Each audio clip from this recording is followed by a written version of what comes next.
4절까지 내용입니다.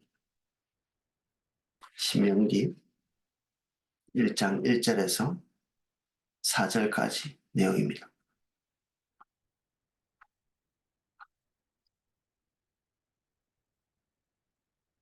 제가 내용을 읽어보겠습니다.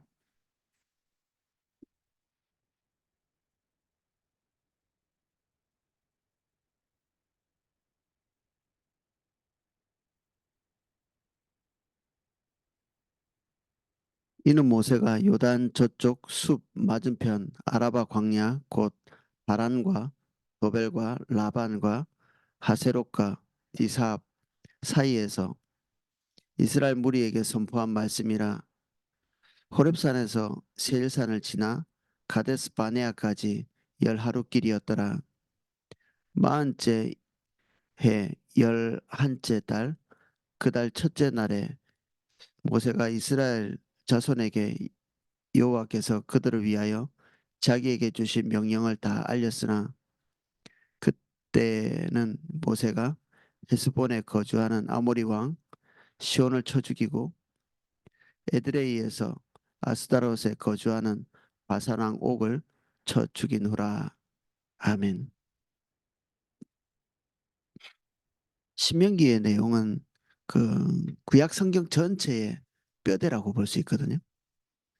그래서 신명기의 말씀대로 이스라엘 백성들이 잘 했을 경우에 하나님과의 친밀한 교제가 일어나고 주님과 동행하는 과정 가운데 이스라엘 백성들이 하나님과의 관계 안에서 어, 그들이 선한 관계 안에서 남겨놓은 글들이 시편, 잠언, 전도서 이런 것들입니다.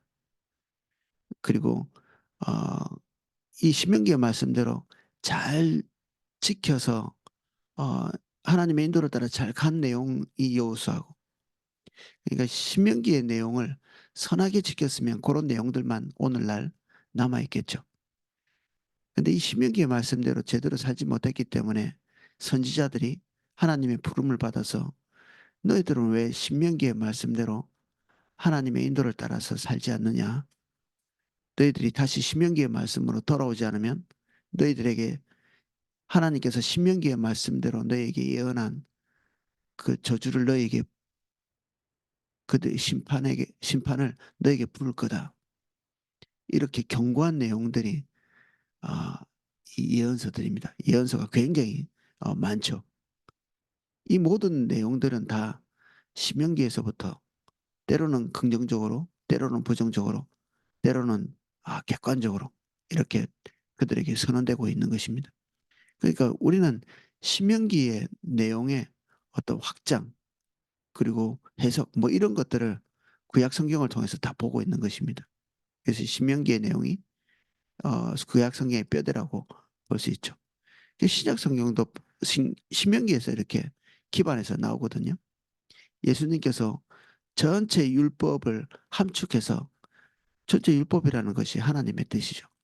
이 하나님의 뜻을 딱 이렇게 압축하고 요약하면 무엇이냐고 물어보는 이 바리새인의 질문에 대해서 예수님께서는 이 신명기의 말씀을 압축해서 말씀하시거든요.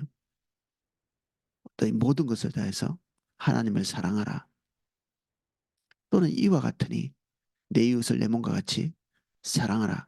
내 이웃을 내 몸과 같이 사랑하라고 하는 말씀은 레위기에 있는 말씀을 함축한 것이고, 하나님을 사랑하라는 것은 신명기의 말씀을 그대로 가지고 와서 이 두 개를 붙인 것입니다. 근데 이 레위기와 신명기는 이 같은 한 짝이라고 볼 수 있거든요. 전 세대에게 선언되어진 것이 레위기의 말씀이고, 그 말씀의 대부분을 다시 그 다음 세대에게 선언한 것이 신명기입니다. 결국 어, 깊은 연관성을 가지고 있죠. 레위기와 신명기가. 그래서 신명기의 신자가 재신, 다시 신입니다. 이 영어로 하면 듀트로놈이라서 듀는 두 번째 이런 뜻이거든요. 그래서 레위기에 어, 이어서 두 번째로 이스라엘 백성들에게 선언된 그런 말씀이다는 이 제목 자체가 그런 뜻을 가지고 있습니다. 1절에 이 선포된 말씀의 내용은 어, 누가 이 말을 전달했는가, 어디서 전달했는가, 누구에게 전달했는가, 뭐 이런 얘기를 하고 있습니다. 이 내용은 우리에게 알려주는 것이 이겁니다. 모세가 어, 이스라엘 백성에게 가나안에 들어가기 전에 하나님께서 전달하고자 하시는 중요 내용들을 전달하고 있죠. 우리는 뭐 이 내용을 가지고는 잘 알 수 없지만 이 형식 자체, 신명기의 형식 자체가 이 제왕적인 군주가 그의 신하인 그 백성들에게 하나 이 왕이 백성들에게 어, 군림하기 위해서 내린 그 지침같이 그런 형식을 띠고 있습니다. 그래서 이 고대 문서들은 다 이 신명기의 말씀의 구조같이 왕이 백성들에게 어떤 이야기를 하는 이런 형식으로 모세는 그 군주의 대리자로서 어, 왕의 명령을 전달하는 중간자로서의 역할을 하고 있죠. 그래서 이 형식만 봐도 하나님과 이스라엘 백성은 제왕과 백성의 관계로 이렇게 하나님께서 관계를 맺고 계신다. 그렇게 이해할 수 있죠. 이스라엘 백성들에게 군주는 어떤 느낌으로 다가왔을 것인가? 바로 바로죠. 바로. 바로는 그들의 그 목숨도 자기 것으로 여겼던 그리고 자식들을 나일강에 갖다 던져도 아무 말 할 수 없는 절대적 군주의 모습이었죠. 그들이 가지고 있는 모든 종류의 것을 다 착취해도 아무 말도 할 수 없는 완전한 그 소유권을 주장하는 존재. 그래서 왕정은 어, 국가로 치면 국가의 모든 것의 소유자입니다. 그래서 프랑스의 어떤 왕은 어, 짐이 곧 국가다 뭐 이런 얘기를 했잖아요. 본인이 국가 자체라는 얘기죠. 그래서 이 왕이라고 하는 이 지위, 이 지위는 우리가 알고 있는 어떤 대표자 정도가 아니고 국가 전체, 그 땅과 주권과 그리고 이 백성 전체를 소유하고 있는 그러한 존재. 우리가 지금은 상상하기 어려운 그런 존재죠. 우리 투표하는데 우리가 뭐 제왕을 뽑는 건 아니잖아요. 우리의 대표자나 대리자, 뭐 또는 우리가 해야 될 복잡한 일들을 위임하는 그런 위임 어떤 존재로서 이렇게 뽑는 것이지. 어떻게 보면 어 이제 왕정 자체가 왕이 국가를 통치하는 이런 정치적 구조 자체가 하나님께서 용납을 하시지 않고 있죠. 이 모세도 왕은 아니었습니다. 왜 그러냐면 궁극적으로 하나님만이 왕이시기 때문에 그 나머지 모든 존재들은 다 이 왕을 대리하는 대리적 존재입니다. 이 기능을 제대로 하면 뭐 오래 그 자리에 붙어 있는 것이고 그 기능을 제대로 하지 못하면 뭐 해고되고 다른 사람이 그 자리에 앉는 거죠. 사울은 해고된 그 대표적인 존재로서 우리가 알고 있죠. 하나님께서는 그 당신이 원하시는 사람을 앉혀서 당신의 뜻대로 모든 것을 전달하시고 또 그것이 잘 되지 않으면 다시 내리시기도 하는 인간 세계에서 볼 때 최종적 권위자는 그들 눈에 보이는 인간 왕이었죠.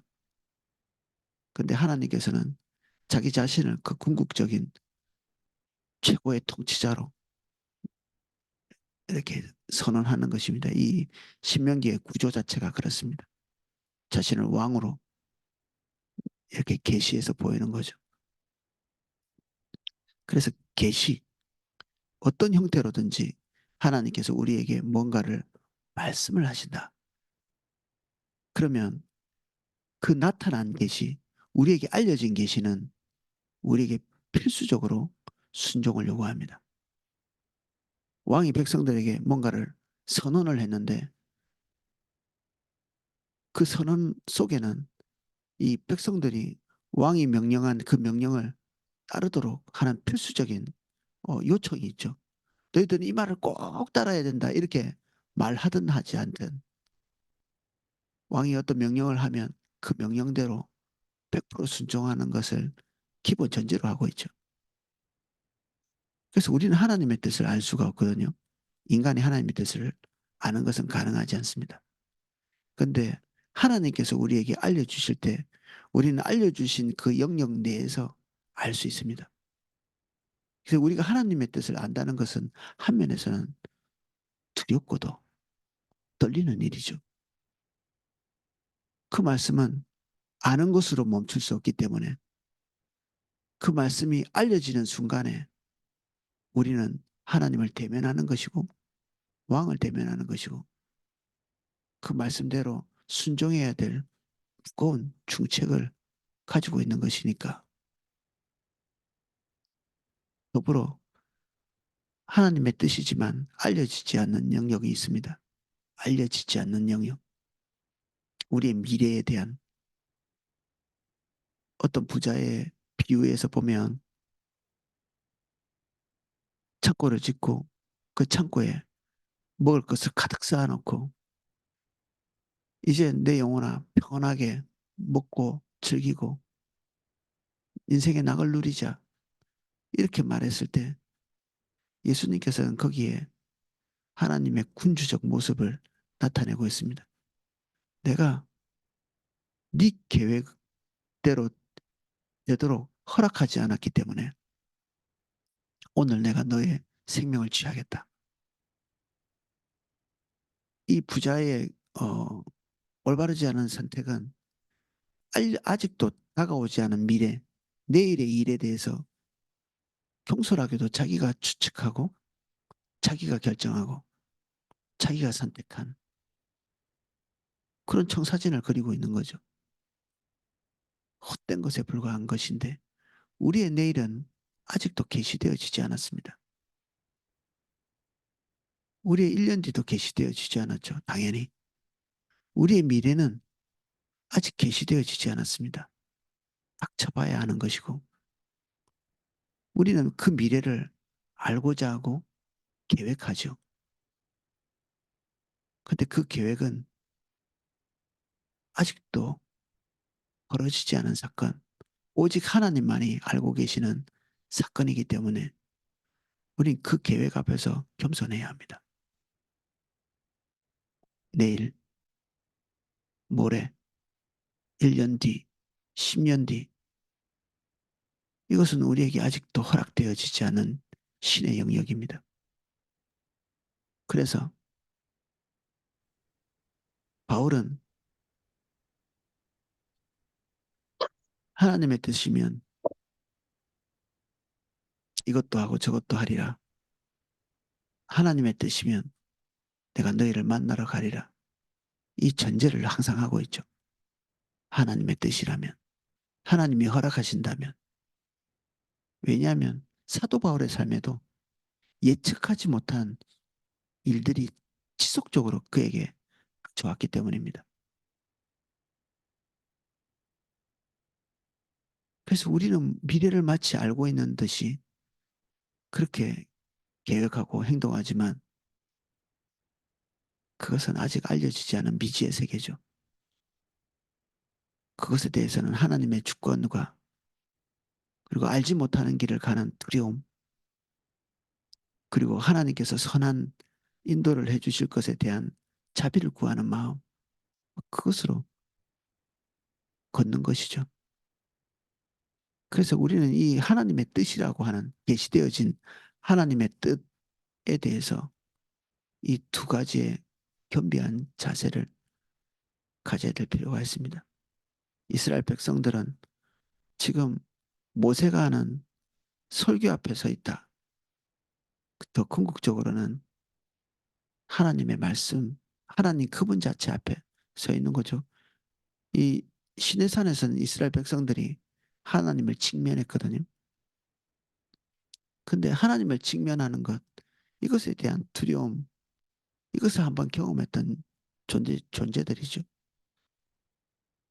어떤 사람은 하나님을 좀 보여봐라 이렇게 하지만 하나님께서 한마디 한마디 하실 때마다 그 영혼이 찢겨나가는 것 같은 그 두려움, 하나님의 그 완전한 존재 앞에선 보잘것없는 인간의 영혼이 그것을 견디지 못해서 이스라엘 백성들이 그런 요구를 하죠. 하나님께서 직접 말씀하지 말고 모세를 통해서 대신 말해 주십시오. 하나님께서 그것이 합당하다 이렇게 생각하셨기 때문에 오늘 모세를 통해서 당신의 뜻을 이스라엘 백성에게 전달하고 있는 것입니다.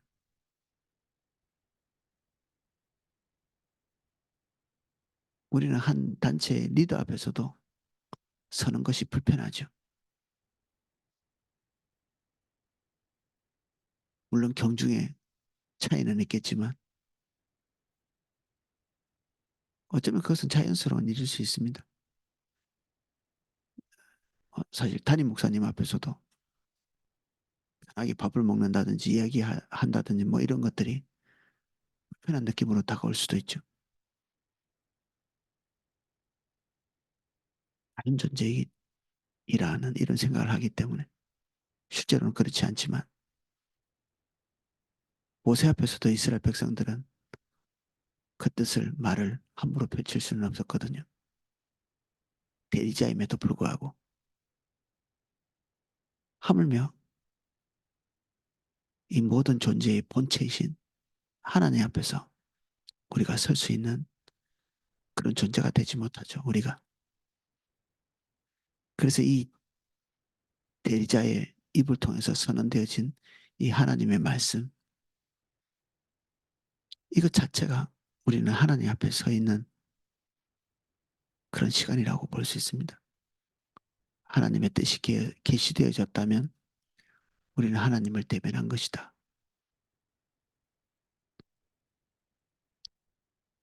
2절입니다. 호렙산에서 세일산을 지나 가데스 바네아까지 열 하루길이었더라. 이게 무서운 이야기이기도 합니다. 호렙산에서부터 세일산을 지나 가데스 바네아까지는 불과 24km. 24km면 이 군인들은 하루에 40km 가거든요. 그 무거운 군장을 메고 총을 들고 하룻밤 사이에 40km 정도를 갑니다. 물론 건강하고 그리고 어, 아마 스스로는 안 가겠죠. 그 가야 된다는 목표가 있으니까 이게 인간이 갈 수 있는 뭐 어떻게 보면 최대치라고도 볼 수 있는데 26km면 그거의 한 절반 조금 넘는 그런 길이죠. 마음만 먹으면 뭐 이것저것 희생을 각오한다면 하루 이틀에도 갈 수 있는 그런 거리입니다. 근데 연약한 사람들도 있고 노인도 있고 그리고 어린아이도 있고 짐승들도 있고 이러니까 그냥 천천히 그렇게 가도 이 길을 열 하루면 갈 수 있는 그런 길입니다. 열 하루. 그래서 이스라엘 백성들이 그 가데스 바네아에서 하나님 앞에 순종했으면 그 세렛이라고 하는 그 시내가를 건너서 바로 들어가면 열 하루 만에 가나안으로 들어가는 거죠. 근데 그 세렛 시내가를 건널 때 그들이 염려했던 것은 하나님께서 말씀하신 그 말씀대로 순종해서 살아야 될 텐데라는 이런 염려가 아니었고 자기 목숨을 부지하고 자기의 삶을 영위하고 이 가나안 땅에 들어가는 그 하나님의 목적보다는 그들의 로망, 그들 가슴 속에 가지고 있는 인간적인 염원, 그것을 이룰 수 있는 땅으로 이해를 했기 때문에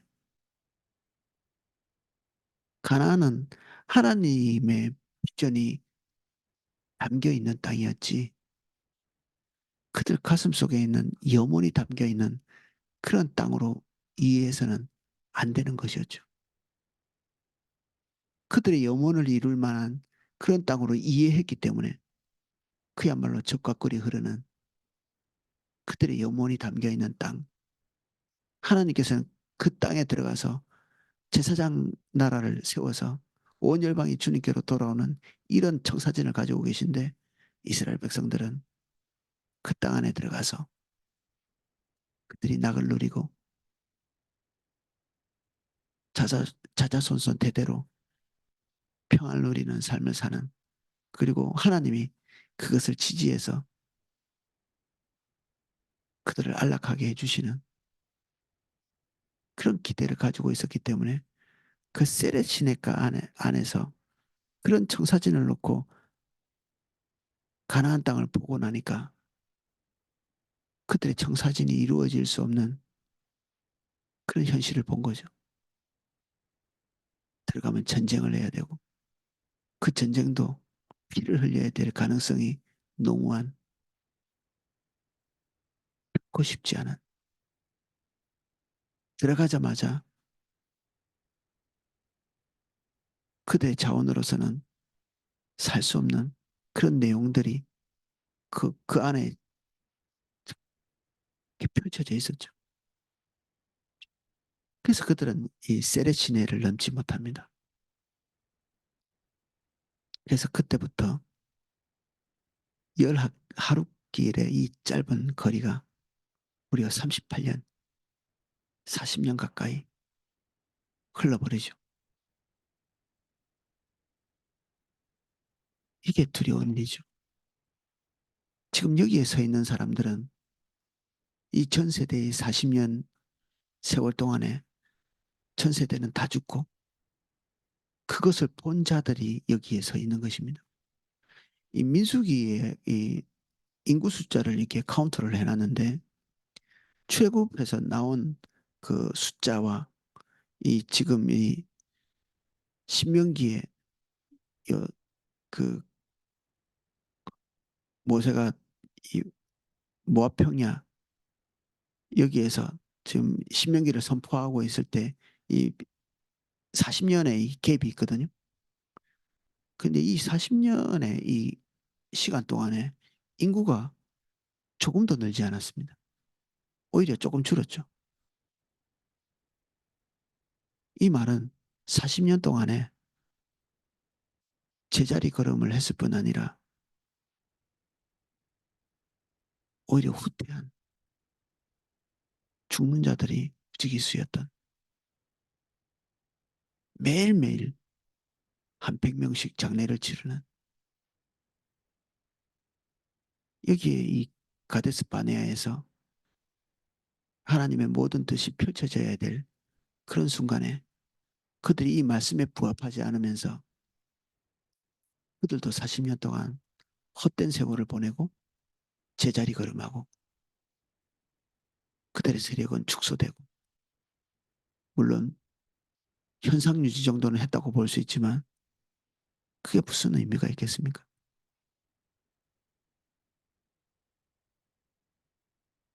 그래서 이 과거의 열 하루길이 지금 그들이 요단강을 건너는 이 시점에 두려움과 공포로 와 있겠죠. 그들 부모 세대가 패배하고 실패하고 그래서 40년 동안 지금 이 어, 헛된 세월을 돌고 돌아서 여기에 또 다른 강 앞에 서 있는 거죠. 그 전에 그 세대는 세렛 시내가에서 패배했는데 그들은 지금 모압 평야 이 요단강을 건너기 직전에 여기 서 있는 것입니다. 무서웠겠죠. 어떤 면에서는 그들의 부모는 세렛 시내에서 패배했고 그들은 패배할 수도 있고 승리할 수도 있는 요단강 앞에 서 있습니다.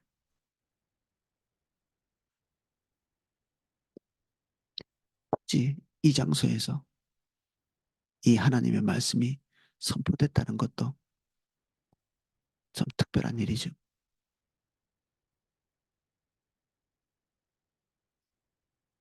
마흔째, 열한째 딸 이스라엘 백성들이 처음 나왔을 때가 1년이었거든요. 이스라엘 원년입니다. 그래서 출애굽기가 이스라엘 백성들의 국가가 처음 출발한 그런 때죠. 달력도 그때 처음 이제 6월절 그날이 원년 그 왕이 바뀔 때마다 이 달력이 바뀌었잖아요. 그래서 뭐 왕의 그 즉위한 그날부터 뭐 태조 원년 이렇게 부르죠. 왕의 이름을 지칭해 가지고 누가 언제부터 통치했느냐. 이스라엘 백성들의 원년은 6월절부터죠. 지금 하나님의 통치가 직접적으로 일어나는 그 시간이 40년이 흐른 것입니다. 모세가 80에 출애굽이 있었죠. 하나님께서 80에 불러서 그러면 거기에 40년이 지났으니까 모세는 120살이 됐겠죠. 그러면 이 120까지 살고 죽었던 모세가 지금 죽기 직전인 것입니다. 나이 120세에 지금 그가 해야 될 일이 이스라엘 백성들이 하나님 앞에서 온전함으로 살아갈 수 있도록 한 면에서는 경고하고 한 면에서는 격려하는 이게 120세 된 사람들이 해야 될 일이기도 합니다. 곧 죽음을 앞둔 세대, 마지막 세대. 이때까지 그 전 세대가 살아왔던 그것을 용담을 말하는 것이 아니고 그들이 했던 모든 패배, 모든 무너짐, 모든 흠집 이런 것들을 오히려 다 공개하면서 우리의 세대는 패배했어. 너희들은 앞으로 그렇게 하지 말아야 돼. 승리했으면 더 좋겠죠. 우리가 이렇게 이렇게 해왔어. 근데 이스라엘 백성들은 그렇게 말할 수 있는 것이 없었습니다. 그래서 이 40째 되던 해에 죽음을 앞두고 모세는 무려 34장에 이르는 이 긴 설교로 치면은 4개, 마무리까지 치면 설교로 치면 3개, 마무리까지 치면 4개의 긴 설교를 여기에 남겨놓고 있습니다. 앞으로 우리가 읽게 될 내용들은 모세의 세 편의 설교라고 이렇게 봐도 무방합니다. 이 구조 자체가 그렇게 되어 있습니다. 들이 무엇을 알아야 되는가? 항상 우리 인생의 마지막에는 더 후퇴할 수 없는 어떤 진리들을 전하죠. 이 모세의 유언이라고도 볼 수 있고, 그리고 마지막 하나님께서 이스라엘 백성들에게 말하는 그 모든 명령의 종합, 이게 앞으로 신명기에서 나올 내용들입니다. 모세가 이스라엘 자손에게 여호와께서 그들을 위하여 자기에게 주신 명령을 다 알렸다. 하나님께서 계시하신 것은 다 알렸으니 알려졌다면 남아있는 것은 순종이죠. 계시되어진 명령, 그것에 대한 순종. 4절입니다. 그때는 모세가 헤스본에 거주하는 아모리 왕 시온을 쳐 죽이고 에드레이에서 아스, 아스타롯에 거주하는 바사왕 옥을 쳐 죽인 후라. 헤스본은 아모리의 수도입니다. 거기에 이 아모리 왕 시온이 에드레, 에드레이에서 어, 전쟁이 일어나서 아스타롯에서 죽은 거죠. 어, 아모리 왕이 하나님의 백성의 길, 지금 하나님께서 가지고 계신 청사진대로 걸어가고 있는 그 길목에서 그것을 맡겼다고 서 있잖아요. 그래서 멸망당했죠. 유일한 샘플이라고 볼 수 있습니다. 멸망당한. 이것은 한민족이 한민족의 그 힘에 짓눌렸다기보다는 만군의 하나님께서 하신 그 명령을 행하고 있는 그 백성들의 길을 막은 자에게 임하는 그런 심판에 대한 샘플이죠. 그래서 우리가 주님의 인도를 따라갈 때 우리는 우리 앞에 선 그 방해에 대한 하나님의 진노를 우리 확인할 수 있습니다. 저는 저 개인에게도 그런 것들을 확인한 적이 있거든요. 그래서 뭐 우리 길을 막으면 뭐 불신자들이 너희들이 뭐 하나님께 혼날 거야. 이런 내용이 아닙니다. 지금 이거는 우리의 문제라기보다는 하나님과 하나님을 대적하는 그런 방해 세력의 문제죠. 우리는 하나님 편에 서 있는 하나님이 우리 편이 아니십니다. 이게 우리가 항상 차갑게 기억해야 되는 내용입니다. 하나님은 우리 편이 아니시고 우리가 하나님 편이어야 합니다. 항상 하나님은 하나님의 뜻을 지지하고 후원하고 하나님의 뜻을 성취하십니다. 우리 뜻은 그 앞에 설 때 때로는 우리는 이 아모리 왕 같이 될 수 있습니다. 그 뜻과 대립해서 설 때 그렇다는 얘기입니다. 멸망당하겠죠. 우리는 이스라엘 백성같이 하나님께서 뜻하신 그 내용, 그것이 우리의 비전으로서 들어와 있어야 되죠.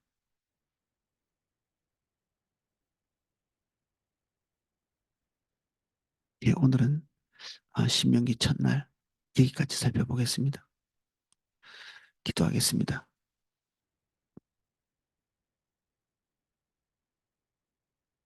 하나님은 우리의 제왕이시고 군주이십니다. 우리에게 알려진 이 하나님의 말씀은 우리에게 엄중한 순종과 그 앞에 무릎 꿇음을 내포하고 있습니다. 우리에게 겸비한 마음 주시고 이 말씀 앞에서 두려워하고 떠는 그런 통찰력을 주십시오. 우리의 감정이 두려워할 것과 그리고 즐거워할 것, 무겁게 여겨야 될 것과 가볍게 여겨야 될 것을 구분하게 해주십시오. 이스라엘의 패배를 답습하지 않도록 전 세대의 패배를 답습하지 않는 저희들 되게 해주십시오.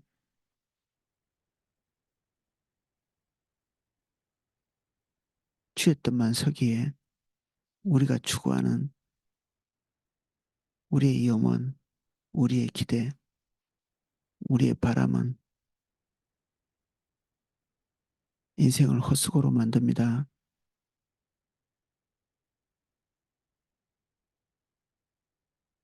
우리에게서는 비전이 나오지 않습니다. 우리의 기대를 따라 살고자 하는 모든 시도들을 주님 발 앞에 내립니다. 우리가 요단강 앞에 서 있기를 원하고 세례 앞에 서 있지 않기를 원합니다.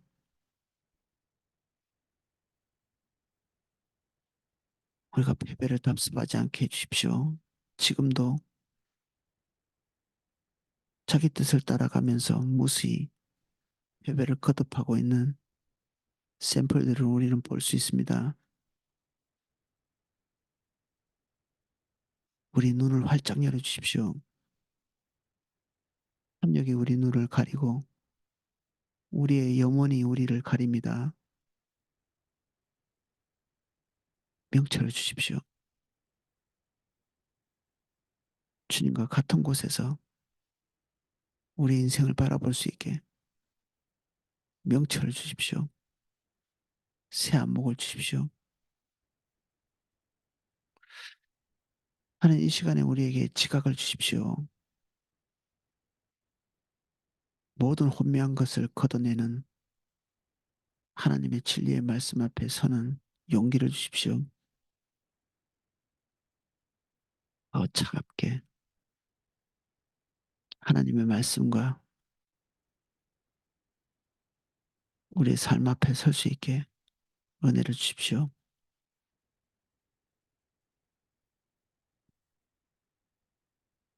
저희들 무엇을 구해야 되고 무엇을 기도해야 될지 성령님 이 시간 저희들에게 임해 주십시오. 예수님 이름으로 기도합니다. 아멘.